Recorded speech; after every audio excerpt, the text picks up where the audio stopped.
નમસ્કાર વહાલા વિદ્યાર્થીઓ, ઓનલાઈન શિક્ષણમાં તમારું હાર્દિક સ્વાગત છે. વિષય સામાજિક વિજ્ઞાન, ધોરણ 10, વિષયાંક ભારતનો વારસો. વિદ્યાર્થીઓ, આપણે અગાઉના લેક્ચરમાં જોયું કે ભારતના વારસાનો અર્થ જોયો, ભારતની સમૃદ્ધિ અને સંસ્કૃતિ જોઈ, પછી સંસ્કૃતિનો અર્થ જોયો, પછી વારસાના બે પ્રકારો, પ્રાકૃતિક વારસો અને સાંસ્કૃતિક વારસો. પછી આપણે પ્રાકૃતિક વારસાનો અર્થ જોયો, પછી સાંસ્કૃતિક વારસાનો અર્થ જોયો, ગુજરાતના સાંસ્કૃતિક વારસા વિશે અભ્યાસ કર્યો. આજે વિદ્યાર્થીઓ આપણે ભારત ભૂમિ અને તેના લોકો વિશે અભ્યાસ કરવાનો છે. વિદ્યાર્થીઓ, આદિમાનવ વિશે તો આપણે ખ્યાલ જ છે. આ આદિમાનવ ભારતમાં તેમજ દક્ષિણ પૂર્વ આફ્રિકામાં એક સાથે ઉત્પન્ન થયા. હવે ઘણી બધી પ્રજાઓ ભારતની એમ કહેવાય કે સંસ્કૃતિ અને સમૃદ્ધિ જોઈને ભારતમાં આવેલી હતી અને ભારતમાં જ સ્થિર થઈ જઈ. એક દ્રવિડ પ્રજાઓ જેમ કહેવાય કે ભારતની પ્રાચીનતમ પ્રજા તરીકે એની ગણના થતી હતી. ભારતની પ્રાચીનતમ પ્રજા તરીકે ગણના કોની થતી? દ્રવિડ પ્રજા તરીકે. પરંતુ નૃવંશ શાસ્ત્રીઓ, વિદ્યાર્થી ધ્યાન આપજો, નૃવંશ શાસ્ત્રીઓ અને ભાષા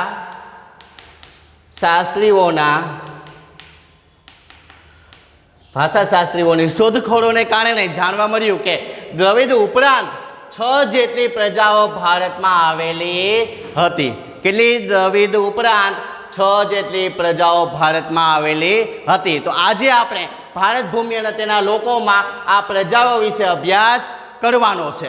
એમાં સૌપ્રથમ આપણે જોઈએ પેલી પ્રજા, નેગ્રીતો અથવા નિગ્રો પણ કહેવાય. નેગ્રીતો અથવા નિગ્રો, એને આપણે હબસી તરીકે પણ ઓળખીએ છીએ. નેગ્રીતો અથવા નિગ્રો, અથવા એને આપણે હબસી તરીકે પણ ઓળખીએ છીએ. આ હબસી લોકોને તો આપણે જાણીએ છીએ, આપણે સીધી બાદશાહ તરીકે આપણે એનો ઉલ્લેખ કરીએ છીએ. એમાંય જૂનાગઢના જાંબુસર ગામમાં આ સીધી બાદશાહો, આ હબસીઓની ઘણી બધી વસ્તી રહેલી છે. તો આજે સૌપ્રથમ આપણે નેગ્રીતો વિશે અભ્યાસ કરીએ. આ નેગ્રીતો અથવા નિગ્રો ભારતના પ્રાચીન નિવાસીઓ છે. કેવા છે? ભારતના પ્રાચીન નિવાસીઓ છે. કેટલાક ઇતિહાસકારોનું એમ માનવું છે કે આ નેગ્રીતો અથવા નિગ્રો એટલે કે હબસીઓ ભારતમાં આફ્રિકામાંથી, વિદ્યાર્થીઓ, ભારતમાં આફ્રિકામાંથી બલુચિસ્તાનના માર્ગે ભારતમાં આવેલા હતા. યાદ રાખજો, નેગ્રીતો અથવા નિગ્રો ભારતમાં આફ્રિકામાંથી બલુચિસ્તાનના માર્ગે ભારતમાં આવેલા હતા. વિદ્યાર્થીઓ, આપણે એની વિશેષતા જોઈએ. હવે આપણે આ નેગ્રીતો અથવા હબસીઓ એક તો શ્યામ રંગ ધરાવતા હતા. કેવો રંગ? શ્યામ રંગ. 4 થી 5 ફૂટ ઊંચા, 4 થી 5 ફૂટ ઊંચા, અને એના વાળ જે વાકરિયા વાળ ધરાવતા હતા. કેવા? વાકરિયા વાળ ધરાવતા હતા. ફરીથી નેગ્રીતો અથવા નિગ્રો હબસીઓ. તો આ જે નેગ્રીતો એમ કહેવાય કે આપણા ભારતના પ્રાચીન નિવાસીઓ છે. કેવા? પ્રાચીન નિવાસીઓ. કેટલાક ઇતિહાસકારોનું માનવું છે કે આ નેગ્રીતો આફ્રિકામાંથી બલુચિસ્તાનના માર્ગે ભારતમાં આવેલા. તેઓની વિશેષતા જોવા જઈએ તો શ્યામ રંગ, 4 થી 5 ફૂટ ઊંચા અને વાકરિયા વાળ ધરાવતા હતા. હવે આપણે એના પછી બીજા પ્રજા વિશે જોઈએ, ઓસ્ટ્રેલોઇડ.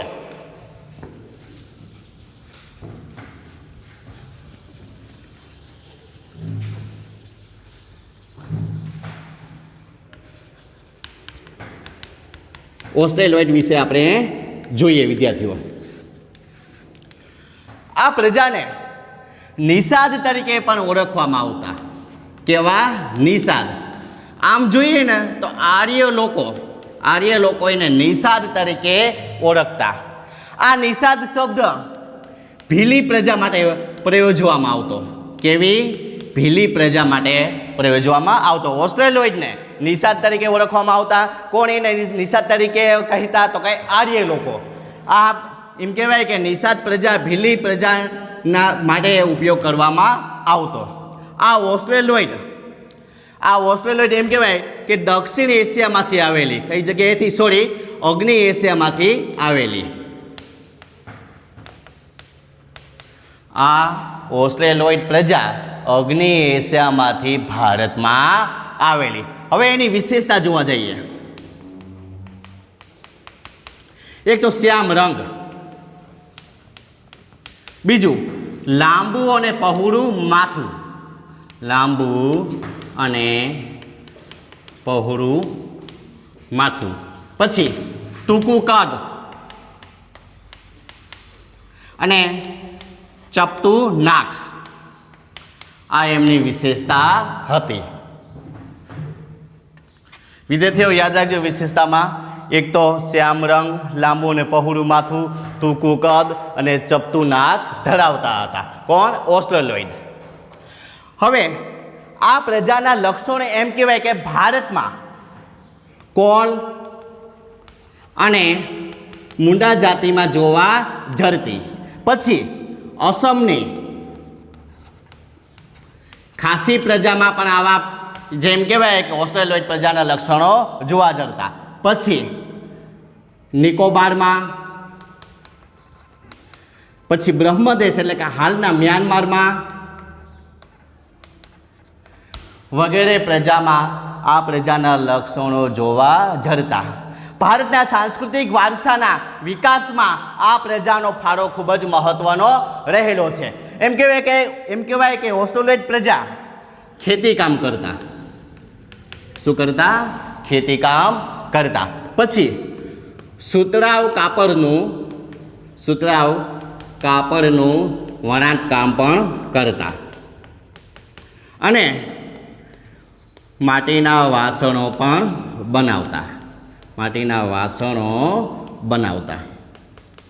વિદ્યાર્થીઓ ફરીથી જોઈએ ઓસ્ટ્રેલોઇડ એટલે કે નિષાદ પ્રજા.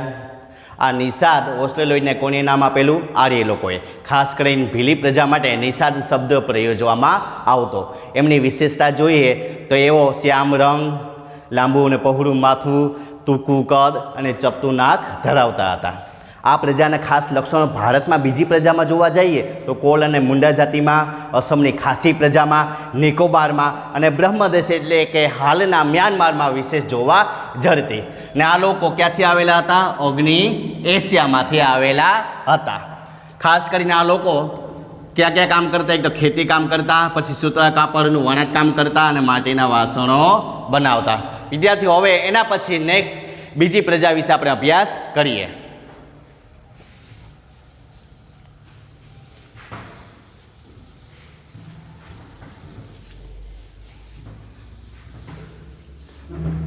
હવે આપણી જેમ કહેવાય કે જે પ્રજાની ગણતરી પ્રાચીનતમ પ્રજા તરીકે થતી એ પ્રજા વિશે જોઈએ. કઈ પ્રજા આવશે? દ્રવિડ. હવે આ પ્રજા વિશે જોઈએ. આમ તો તેઓ મૂળ ભારતના હતા. ક્યાંના હતા? મૂળ ભારતના હતા. તે ઉત્તરમાંથી આવેલા. કઈ જગ્યાએથી? ઉત્તરમાંથી આવેલા. આ પ્રજાની ભાષા અને સંસ્કૃતિના લક્ષણો ટકી રહ્યા અને સમયાંતરે કેવાના દ્રવિડ લોકો કહેવાના. ખાસ કરીને યાદ રાખજો, ઉત્તરમાંથી આવેલી પ્રજા, ઉત્તરમાંથી વિવિધ પ્રજા આવેલી અને એની ભાષા અને સંસ્કૃતિના લક્ષણો ટકી રહ્યા અને સમયાંતરે ધીમે ધીમે કઈ પ્રજા તરીકે એની ગણના થાય? દ્રવિડ પ્રજા તરીકે ગણના થઈ. વિદ્યાર્થીઓ આ પ્રજા વિશે આપણે થોડુંક વધારે હજી વિશેષ જાણીએ. એમ કહેવાય કે આ પ્રજાએ, દ્રવિડ લોકોએ ભારતને માતા રૂપે દેવી એટલે પાર્વતી, બીજું પિતા રૂપે પરમાત્મા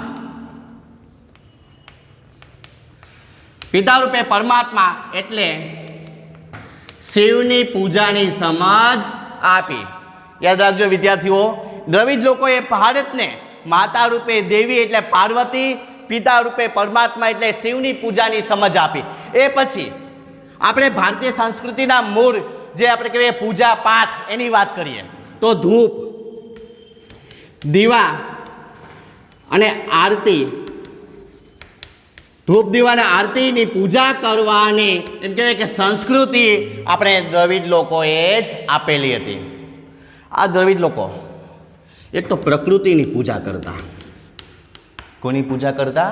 પ્રકૃતિની. અને પશુઓની પણ પૂજા કરતા. દ્રવિડ લોકોએ જે પણ દેવો આપ્યા ને એ દેવને એમ કહેવાય કે સ્વીકૃતિ આર્ય લોકોએ કરી લીધી. એટલે કે આર્ય લોકોએ આ દેવોને સ્વીકારી લીધા. આર્ય લોકોએ આ દેવોને સ્વીકારી લીધા. વિદ્યાર્થીઓ, એમ કહેવાય કે દ્રવિડ પ્રજામાં ઘણા બીજા કૌશલ્ય પણ હતા. તેઓ અવકાશી ગ્રહો વિશે પણ જાણતા. અવકાશી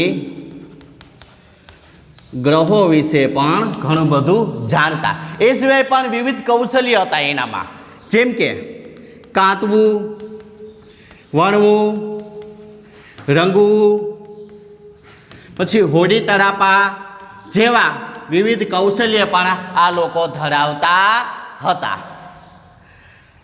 આર્ય લોકોની સંસ્કૃતિની એમ કહેવાય કે દ્રવિડ લોકોમાં ઊંડે સુધી ઉતરી ગઈ.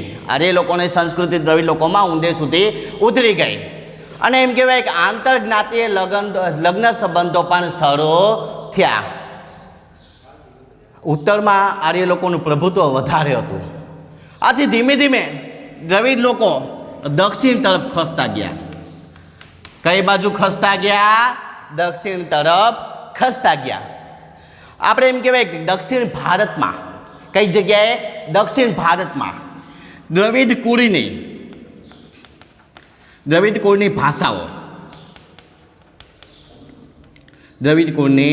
ભાષાઓ એમાં તમિલ, તેલુગુ, કન્નડ અને મલયાલમ.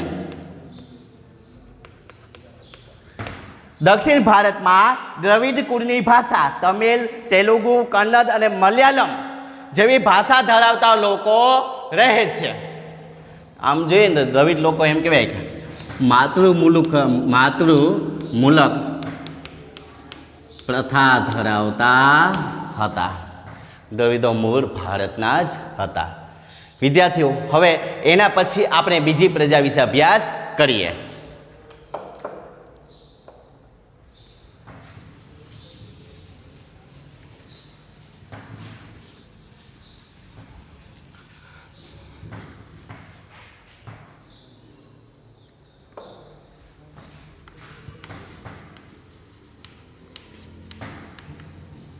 હવે અન્ય પ્રજાઓ પર જોઈએ. ભારતમાં અન્ય પ્રજાઓમાં મોંગોલોઇડ, અલ્પાઇન, ડિનારિક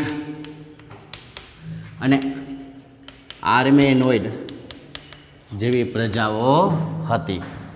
અન્ય પ્રજાઓમાં મોંગોલોઇડ, અલ્પાઇન, ડિનારિક, આર્મેનોઇડ જેવી પ્રજાઓ હતી.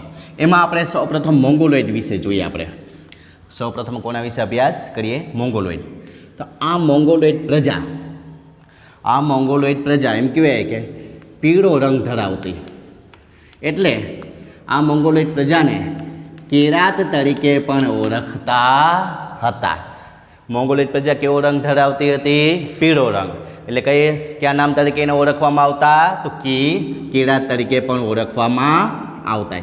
યાદ રાખજો, કિરાત તરીકે પણ ઓળખવામાં આવતા. આ મોંગોલોઇડ પ્રજા એમ કહેવાય કે ઉત્તર પશ્ચિમ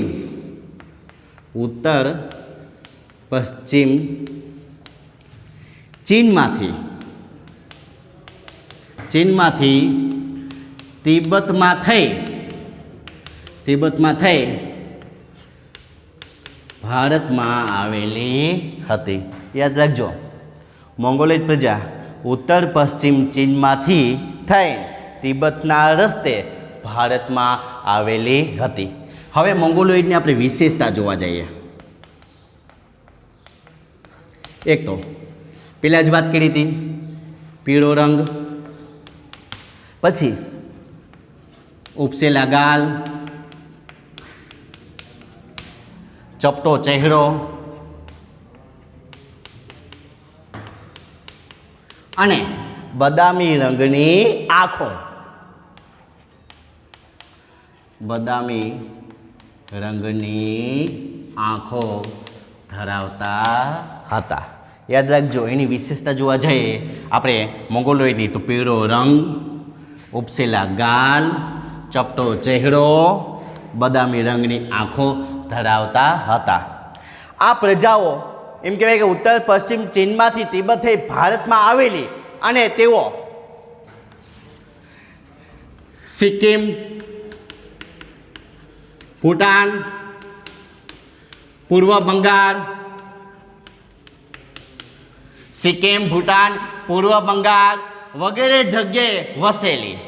કઈ જગ્યાએ? સિક્કિમ, ભૂટાન, પૂર્વ બંગાળમાં વગેરે જગ્યાએ વસેલી અને સમયાંતરે તેમનું ભારતીયકરણ થયું. સમયાંતરે તેઓનું ભારતીયકરણ થયું. ફરીથી યાદ રાખજો, મોંગોલોઈડ વિશે વાત કરી. એને પીળો રંગ ધરાવતા હોવાથી કયા નામ તરીકે ઓળખતા? કીડા તરીકે ઓળખતા. ક્યાંથી આવેલા? તો ઉત્તર પશ્ચિમ ચીનમાંથી તિબેટના માર્ગે ભારતમાં આવેલી. તે વિશેષતા કેવી હતી?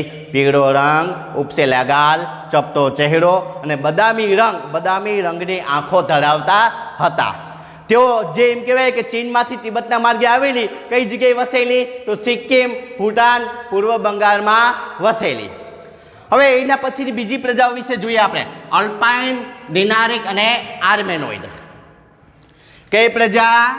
તો અલ્પાઇન, ડિનારિક અને આર્મેનોઇડ વિશે આપણે જોઈએ.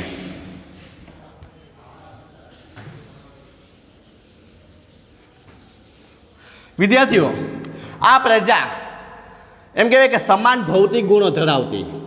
કેવી? સમાન ભૌતિક ગુણો ધરાવતી હતી અને મધ્ય એશિયામાંથી આવેલી. ક્યાંથી આવેલી? મધ્ય એશિયામાંથી આવેલી. અલ્પાઇન, ડિનારિક, આર્મેનોઇડ પ્રજા સમાન ભૌતિક ગુણો ધરાવતી હતી, મધ્ય એશિયામાંથી આવેલી હતી. હવે આ પ્રજાના અંશો કઈ કઈ જગ્યાએ છે એની વાત કરીએ આપણે. તેમાં મહારાષ્ટ્ર, ગુજરાત, સૌરાષ્ટ્ર, ઓડિશા અને બંગાળમાં આ પ્રજાના અંશો જોવા જડેલા છે. અન્ય પ્રજામાં અલ્પાઇન, ડિનારિક, આર્મેનોઇડ એ કેવા લક્ષણો ધરાવતી હતી? સમાન ભૌતિક ગુણો, એક સરખા ગુણો ધરાવતી હતી. ક્યાંથી આવેલી? મધ્ય એશિયામાંથી. હવે કઈ જગ્યાએ આ પ્રજાના અંશો જોવા જડેલા? તો મહારાષ્ટ્ર, ગુજરાત, સૌરાષ્ટ્ર, ઓડિશા અને બંગાળમાં. વિદ્યાર્થીઓ, આના પછી આપણે આર્ય લોકો વિશે વાત કરવાની છે. કોના વિશે?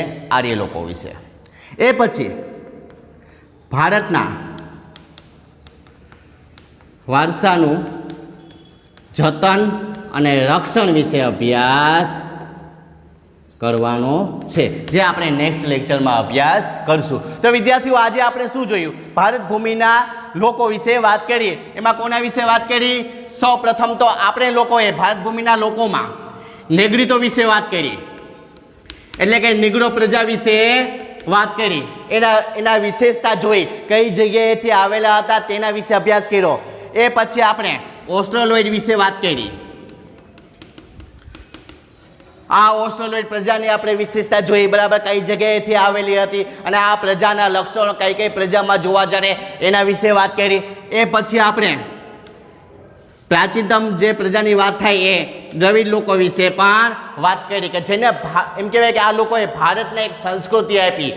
દેવ દેવીઓની પૂજા કઈ રીતે કરવી, ધૂપ દીવા કઈ રીતે કરવા, પ્રકૃતિની પૂજા કઈ રીતે કરવી, પશુઓની પૂજા કઈ રીતે કરવી, એની સમજ આપી. આ દ્રવિડ લોકો વિશે વાત કરી. પછી અન્ય પ્રજાઓ વિશે વાત કરી. તો અન્ય પ્રજાઓમાં મોંગોલોઇડ વિશે વાત કરી કે મોંગોલોઇડ પ્રજા ક્યાંથી આવેલી? જેમ કે ચીનમાંથી તિબેટના માર્ગે ભારતમાં આવેલી. પછી તેઓ કેવી વિશેષતા ધરાવતા, કેવા ગુણો ધરાવતા એની વાત કરી. પછી કઈ જગ્યાએ સ્થાયી થયા એની વાત કરી.